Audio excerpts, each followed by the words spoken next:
मैं आप सबको देव उठनी एकादशी व्रत की कथा सुनाती हूँ। एक राजा के राज्य में सभी लोग एकादशी का व्रत रखते थे। प्रजा तथा नौकर चाकरों से लेकर पशुओं तक को एकादशी के दिन अन्न नहीं दिया जाता था। एक दिन किसी दूसरे राज्य का एक व्यक्ति राजा के पास आकर बोला, महाराज कृपा करके मुझे नौकरी पर रख ले। तब राजा ने उसके सामने एक शर्त रखी कि ठीक है, रख लेते हैं, किंतु रोज तो तुम्हें खाने को सब कुछ मिलेगा, पर एकादशी को अन्न नहीं मिलेगा।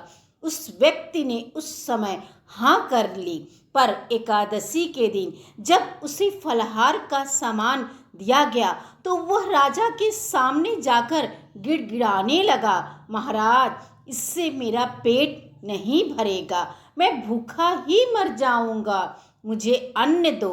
राजा ने उसे शर्त की बात याद दिलाई, पर वह अन्न छोड़ने को राजी नहीं हुआ।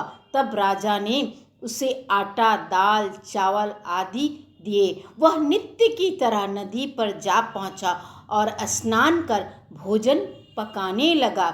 जब भोजन बन गया तो वह भगवान को बुलाने लगा, आओ भगवान, भोजन तैयार है। उसके बुलाने पर पीतांबर धारण कर किए भगवान चतुर्भुज रूप में आ पहुँचे तथा प्रेम से उसके साथ भोजन करने लगे। भोजन आदि करके भगवान अंतर ध्यान हो गए तथा वह अपने काम पर चला गया। 15 दिन बाद अगली एकादशी को वह राजा से कहने लगा कि महाराज मुझे 2 गुना सामान दीजिए। उस दिन तो मैं भूखा ही रह गया। राजा ने कारण पूछा तो उसने बताया कि हमारे साथ भगवान भी खाते हैं, इसीलिए हम दोनों के लिए ये सामान पूरा नहीं होता।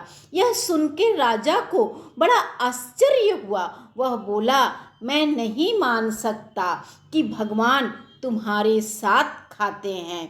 मैं तो इतना व्रत रखता हूँ, पूजा करता हूँ, पर भगवान ने मुझे कभी दर्शन नहीं दिए। राजा की बात सुनकर वह बोला, महाराज यदि विश्वास न हो तो साथ चलकर देख ले।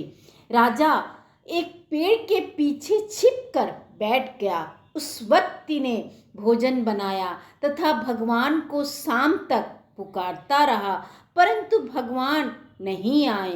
अंत में उसने कहा, हे भगवान, यदि आप नहीं आए तो मैं नदी में कूदकर अपने प्राण त्याग दूंगा। लेकिन भगवान नहीं आए।